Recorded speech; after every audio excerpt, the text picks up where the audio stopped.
Hare Krishna.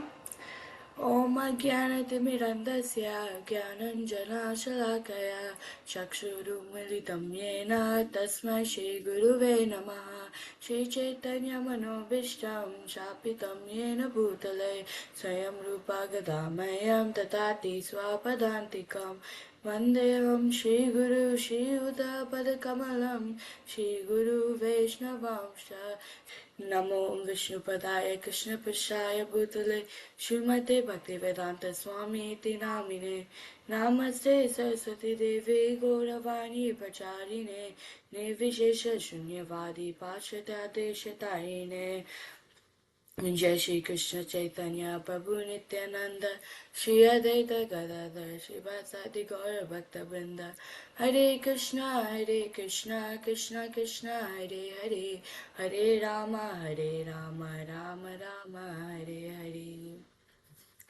Hare Krishna everyone.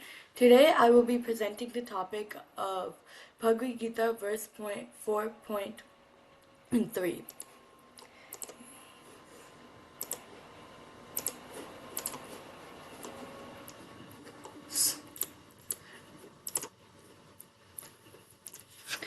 Sa evayam mayatidya yoga prokta puratana bhakto simi sakacheti rahashyam hetaruttamam.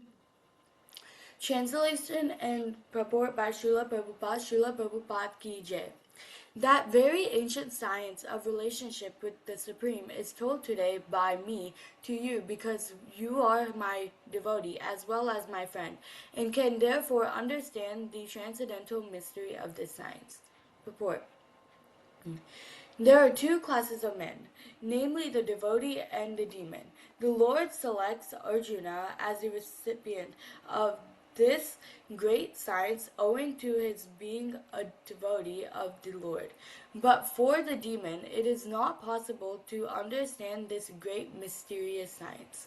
There are a number of editions of this great book of knowledge. Some of them have commentaries by devotees, and some of them have commentaries by demons.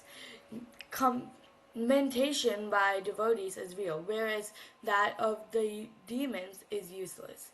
Arjuna accepts Sri Krishna as the Supreme Personality of Godhead, and any commentary on the Gita following in the footsteps of Arjuna is real devotional service to the cause of this great science. The demonic, however, do not accept Lord Krishna as he is.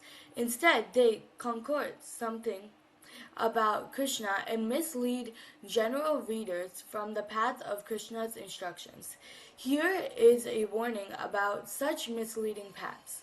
One should try to follow the disciplic succession from Arjuna and thus be benefited by this great science of Srimad Bhagavad Gita.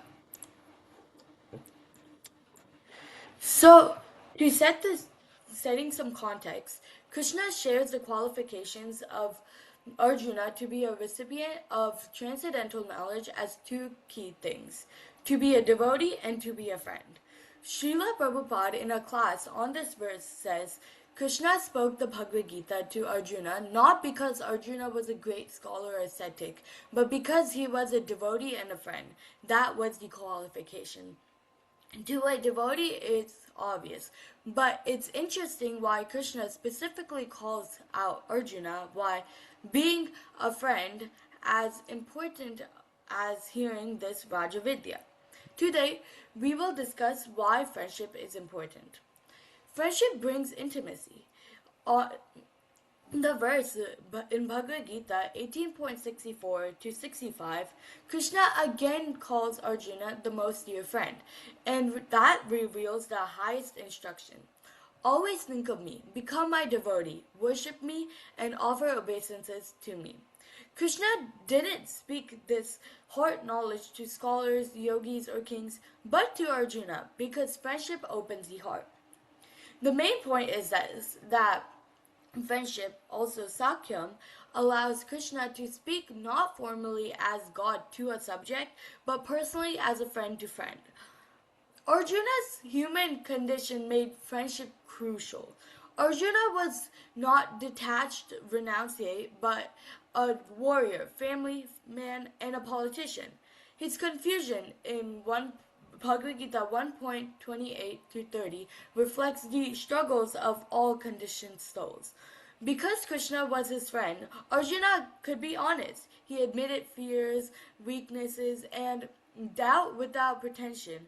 In Bhagavad Gita 2.7, he said, "Now I am your disciple and surrendered unto you."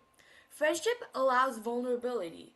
Only in that space could Krishna reveal the Gita's confidential teachings.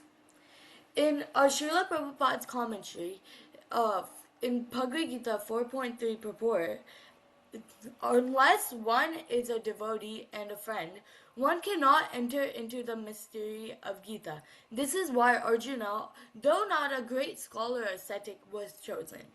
And in a lecture in Los Angeles in 1968, Prabhupada said that Krishna spoke to Arjuna because he was a devotee and a friend, not because he was a Vedantist. And without devotion and friendship, the Gita remains a mystery. The point of this is that Prabhupada emphasizes that Arjuna represents the common person. His qualification was relationship, not scholarship. A spiritual principle we should always know is that knowledge flows through friendship. Knowledge is just not information, but it's a revelation through relationship. Sangha, as known as devotee friendship, trains us to be friends with Krishna. And as Krishna was a Sakha to Arjuna, he could be a well-wisher to all who approaches him as a friend. And without friendship and bhakti, the Gita cannot be fully understood. It remains theoretical. It is clear from Krishna's direct teachings that friendships toward Krishna is important to understand the knowledge of Gita.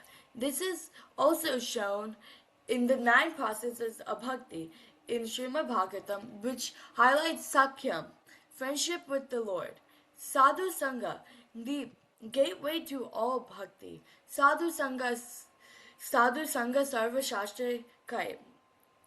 Association is the root of devotion.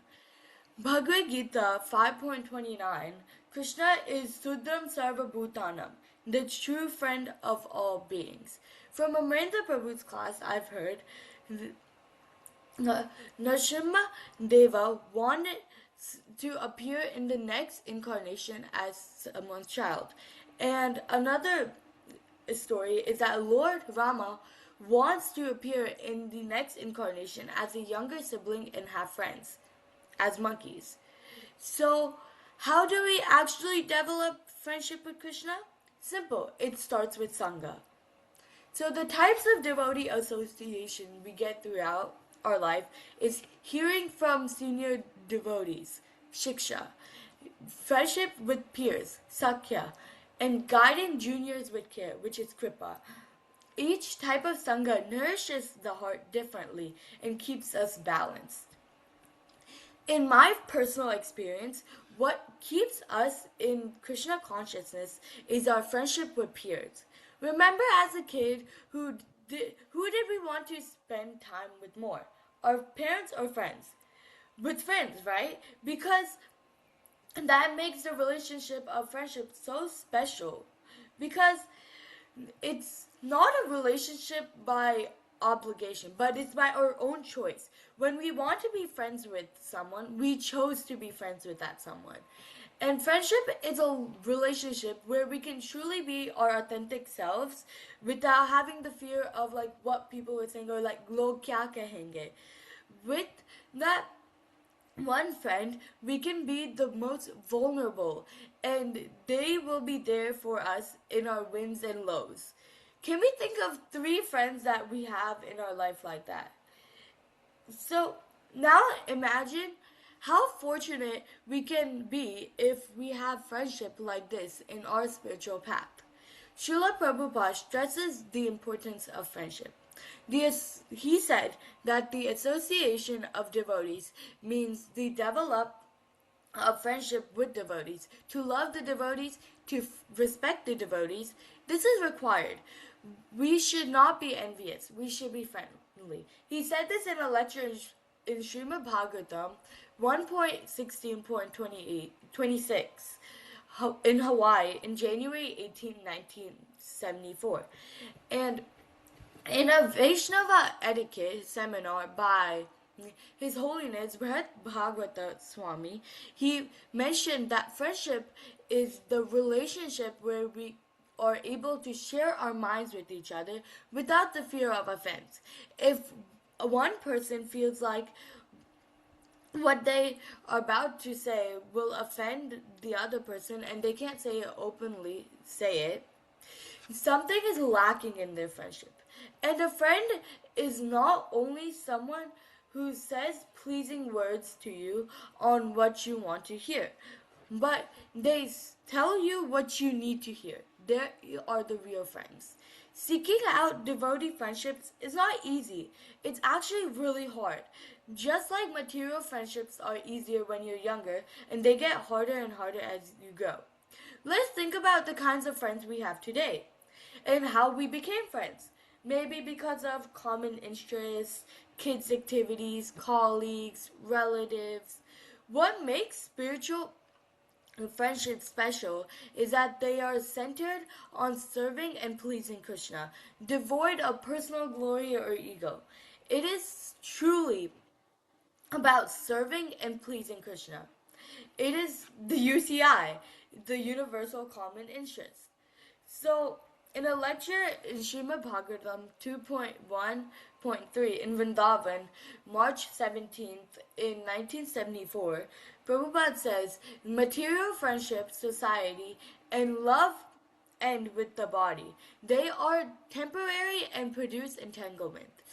Real friendship is only possible when it's centered on Krishna. So some practical dimensions of Sangha is that it's the sharpening effect. As iron sharpens iron, devotees sharpen each other's intelligence and faith. And we always get encouragement through difficulties. Association sustains determination when personal enthusiasm is low. Service opportunities like Sangha creates a chance for a collaborative service, deepening our bond. Correlation with affection is that true friends in bhakti guides us away from mistakes compassionately. So if we make a mistake, our true friends will guide us through bhakti and not in a harsh way, in something that we can follow through our life. We get accountability. Spiritual progress is rarely achieved alone. Sangha provides both inspiration and accountability. It is not that spiritual friendships are the utopia where you just agree with each other and are in total bliss. There's chances you might fight more, disagree more, but if the foundation to serve Krishna is strong, then you will come back to the center. The chance here is to learn that devotee friendships, including grace, forgiveness, and desire to work together to serve as peers. Radhika Raman Prabhu shares how we are in a bus station and we get pushed together, right? So that keeps the Sangha we want to keep. So we spoke about Sakyam and Sangha. Now how do we get from Sangha to Sakyam? Sakyam means the cultivating friendships with Krishna, trusting him as one dearest well-wisher. Sangha is the fertile soil where friendship grows and matures. So basically, Sangha is as the gateway.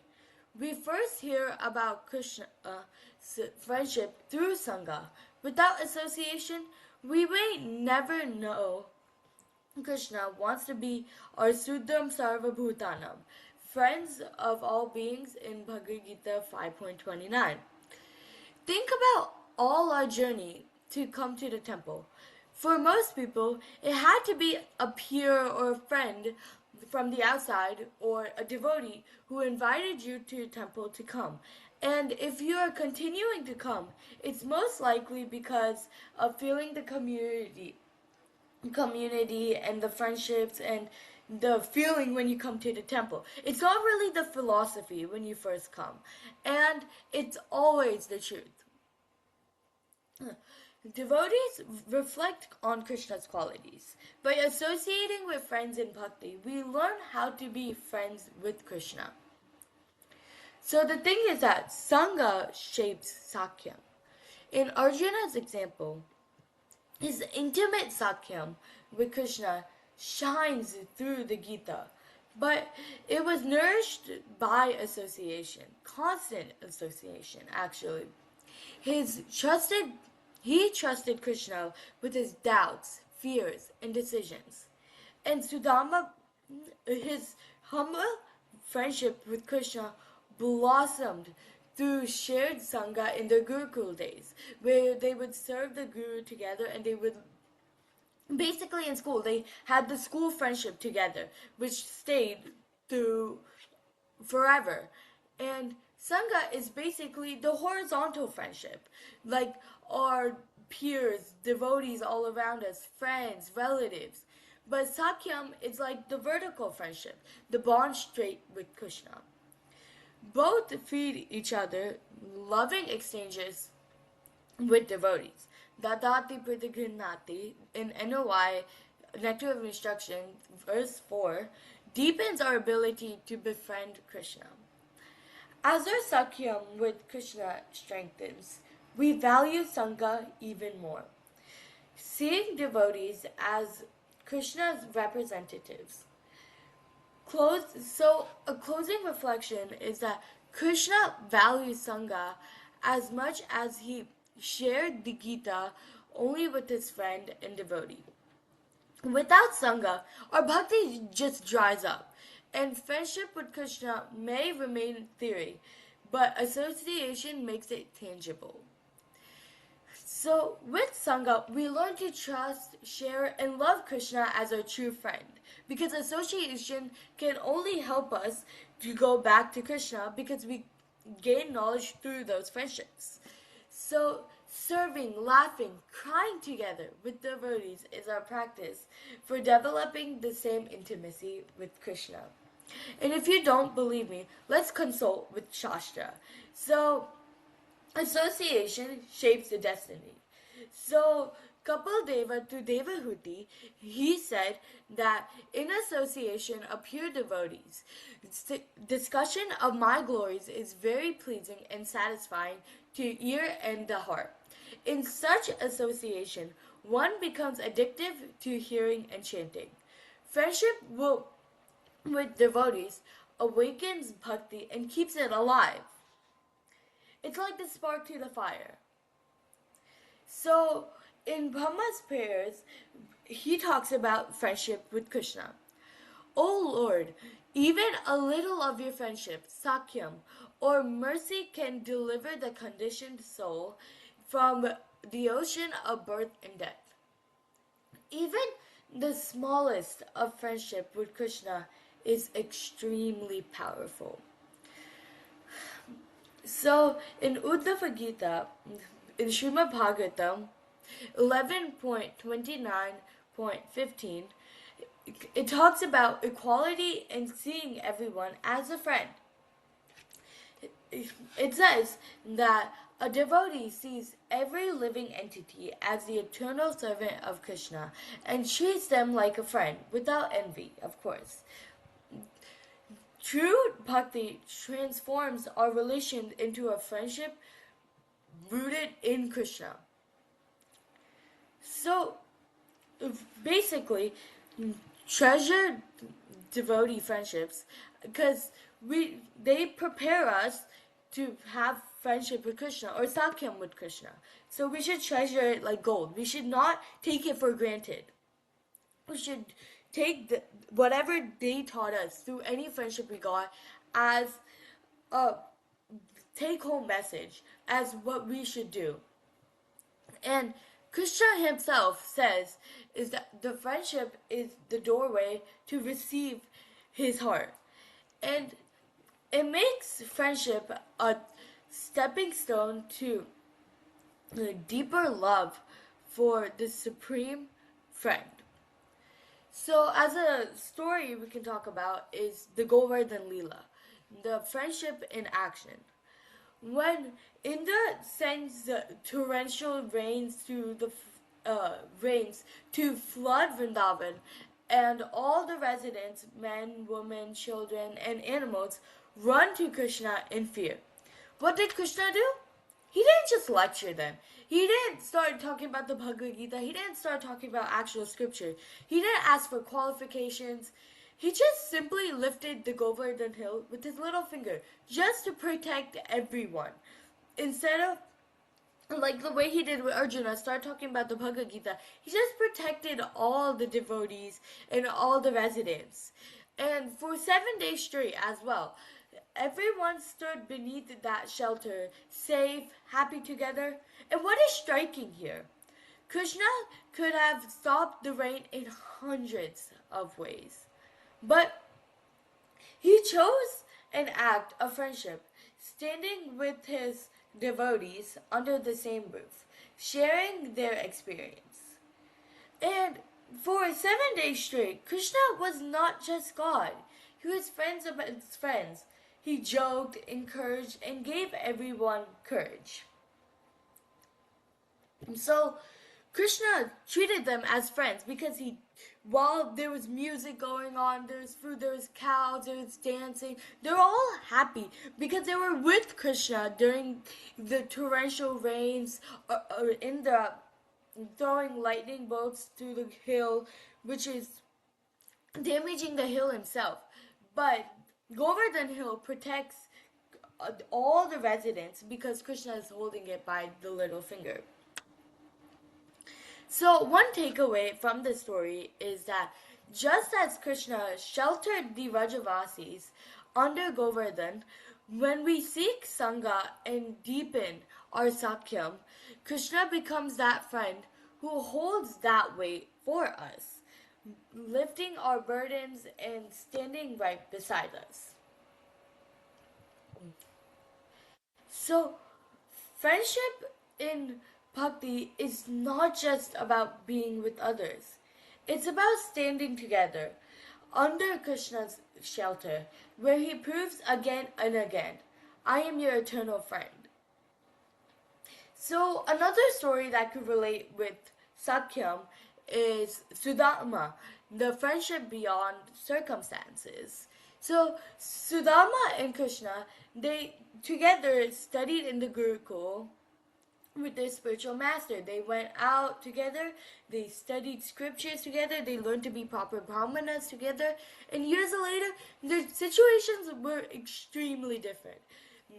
Krishna became the king of Dwarka with so many riches, big palace, so many cows, never had to worry about money. While Sudama lived in extreme poverty with really not good conditions, with not correct shelter, they don't have enough food. He has to go beg in the street in order to get just small grains of rice for his family, chipped rice. And because of that, while his wife asked him to go meet with Krishna in order to get something just to help us, because or help Sudama. Just like that, we should go to Krishna in order to ask for help sincerely. So when Sudama finally visited Krishna after lots of convincing from his wife, he brought only a handful of chipped rice as an offering because that's all he had. Because we shouldn't go to someone's house as guests ourselves without anything to offer, because the host kindly let us into their house. So we should offer something in return.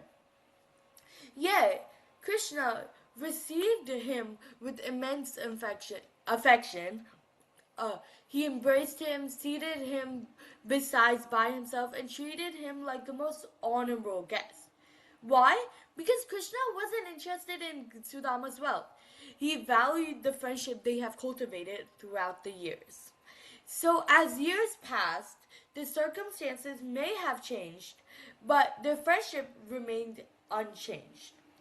So the point is that of all of this is that spiritual friendships is based on love and service, not based on external status, of based on race, on your nationality, on how much your caste, how much money you have. It's based on the sincerity and friendship you have towards Krishna. And that's why great devotees, even not having the greatest background, can have the most devotional bhakti, prema bhakti to Lord Shri Krishna.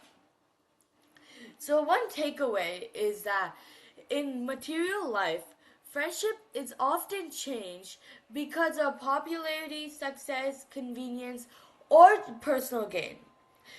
Spiritual friendships endure because they are centered on Krishna, nothing else. Everything they do is that Krishna is in the center of everything. And when Krishna is the center, relationships become deeper, stronger, and are more meaningful than just basic materialistic friendships where a lot of people may gossip, they may talk bad about each other. They're not true friendships, but while devotee friendships, because they're centered with Krishna in it, they will always be the truest, most best friendships you can ever gain in life. So a practical for practical application and building devotees friendship today's, many devotees may ask, how do I actually build meaningful relationships in Krishna consciousness? The answer is surprisingly simple. Friendship grows through repeated loving exchanges. And Srila Rupa Goswami describes the 6 loving exchanges in the Nectar of Instruction as giving gifts, accepting gifts, revealing one mind's in confidence, inquiring confidentially, offering prasad, and also accepting a prasad. And you notice all of these 6 items, they don't require a lot of extraordinary talent.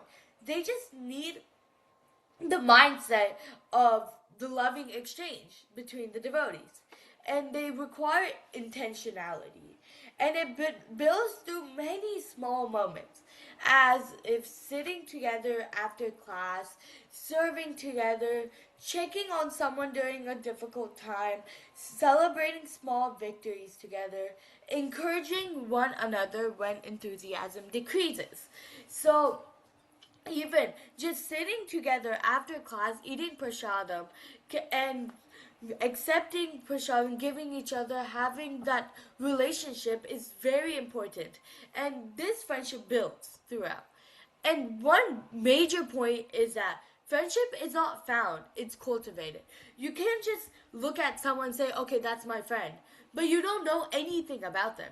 You have to talk to them, uh, give them the love and support they need, and they should reciprocate that back. It shouldn't be one-sided. And because of that, when the friendship is cultivated through that, it's the most meaningfulness you can have in your life. So some reflection questions we should have throughout our day is that, who helped me become serious in Krishna consciousness? Who do I call when I'm struggling spiritually? And am I only receiving friendship, or am I also giving friendship? This is an important question we should ask, because many people, as sensitive people, they may not feel the reciprocation, so you might need to give a little more, and they may feel that it's basically mostly one-sided. So you should think about if I'm only receiving or if I'm also giving. So, because that really receiving is that and giving are very important in throughout any relationship, even with Krishna. Am I only trying to receive something for Krishna, or am I also giving something to Krishna? So, what's one practical step can I take this week to strengthen a devotee friendship? It doesn't have to be something big. One practical step you can take is that just calling them, just saying that, hello, you're doing amazing, just complimenting them, asking them questions. Just to strengthen a devotee friendship, it doesn't take that much. It just takes intentionality. So, one takeaway from this entire class is that the devotee friendships we build today become the support system that carries us through our entire spiritual journey. Just as a single stick can easily break, but a bundle of sticks is strong, devotees remain spiritually strong when they remain connected through genuine friendship and service. Thank you. Hare Krishna.